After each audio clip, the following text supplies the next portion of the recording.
800 வருட பாரம்பரியம் கொண்ட கர்நாடக தர்மஸ்தலா கோயிலுக்கு 1980களில் தர்மகர்த்தாவாக பொறுப்பேற்றுக் கொண்ட வீரேந்திர சிங் தன்னுடைய தம்பி மகனான கிஷோர் ஜெயின் அவனுக்காக அவர்கள் நடத்தி வரும் கல்லூரிகளிலிருந்து 446க்கும் மேற்பட்ட பெண்களை கடத்தி கொலை செய்து கற்பழித்து கொன்று புதைத்தனர்.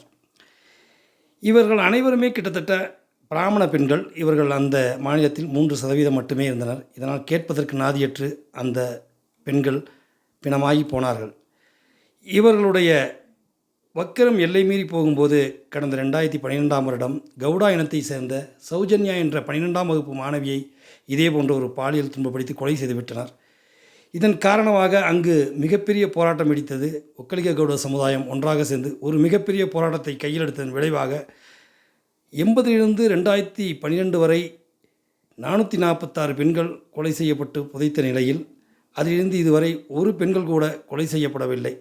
இந்த போராட்டத்தை பார்த்து உத்வேகம் பெற்ற அங்கு பணி செய்த ஒரு பணியாளர் ஒருவர் இப்போது கோர்ட்டில் முன்வந்து தான் அந்த பிணங்களை புதைத்ததாகவும் தான் மறைத்து அந்த வனப்பகுதியில் புதைத்து வைக்கப்பட்டிருப்பதாகவும் அவற்றை நாம் வெளியில் காட்டி கொடுப்பதற்கு தயாராக இருக்கிறேன் என்றும் அவர் இப்போது தெரிவித்துள்ளார்.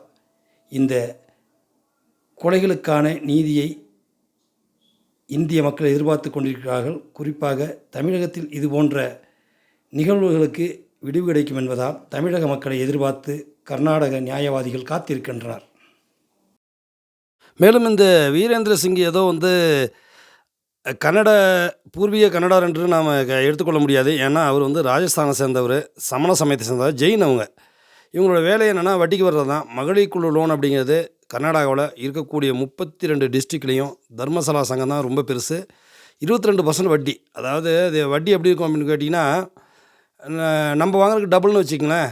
இப்போ நம்ம இங்கேத்து வட்டி 10%, 11%. ஆனால் அவங்க கொடுக்கறது 22%. இதில் போட்டு அந்த பெண்களை கசக்கி பிடிக்கிறது. இப்படி தான் 83ல் கூட ஒரு அண்ணன் தங்கச்சி, 18 வயசு தங்கச்சி, 22, 23 வயசு அண்ணன், 2 பேரும் தர்மசாலா கோயிலுக்கு வர்றாங்க. மர்மமான முறையில் செத்து போயிடுறாங்க. அனாதை பொண்ணுன்னு சொல்லி இவங்க போச்சிட்றாங்க. இதை கண்டித்து அவங்க அப்பா முறையிட்டு லோக்கல் போலீஸ் ஸ்டேஷனில் கம்ப்ளைண்ட் கொடுத்தோன்னா அவங்க அப்பாவை அடித்து அவருடைய வாட்சி 250 ரூபா பணம்லாம் பிடிக்காங்க. 83ல் வாட்செல்லாம் ரொம்ப ஒரு பெரிய விஷயம். இது அந்த லோக்கல் எம்எல்ஏ கிட்ட போய் அவர் முறையிட்டு சட்டசபையில் விவாதிக்கப்படுது.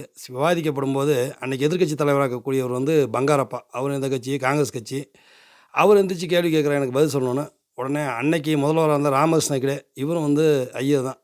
கொல்லப்பட்ட அண்ணன் தங்கச்சியும் ஐயருங்க தான். அவங்க பட்டு இந்த உடுப்பி ஒட்டலாம் வச்சுருப்பாங்க, அந்த பட்டு ஜாதி. இவர் என்ன பதில் சொன்னார்னா, இப்போ தான் கேள்வி கேட்டிருக்கீங்க, இதுக்கு மேலே தான் பதில் சொல்லணும் அப்படின்னு சொல்லி அன்றைக்கே அந்த நியாயம் பதிக்கப்பட்டது. இது எப்படி தெரிஞ்சு அப்படின்னா, இந்த சட்டமன்றத்தில் எல்லாமே பதிவு நோட்டுகளில் இருக்கும். அதை ஒருத்தர் ஆர்டிஐ போட்டு அதை வாங்கி 83ல் இங்கே என்னடா நடந்துச்சு அப்படின்னு பார்க்கும்போது இந்த குப்பையெல்லாம் வெளியில் வருது. இப்படி அநீதி மறுக்கப்பட்டு இறைவனின் பெயரால் ஒழிந்து கொண்டு இருக்கும் குற்றவாளிகளை வெளியில் கொண்டு வர வேண்டும். இதற்கு அனைவரும் பாடுபட வேண்டும்.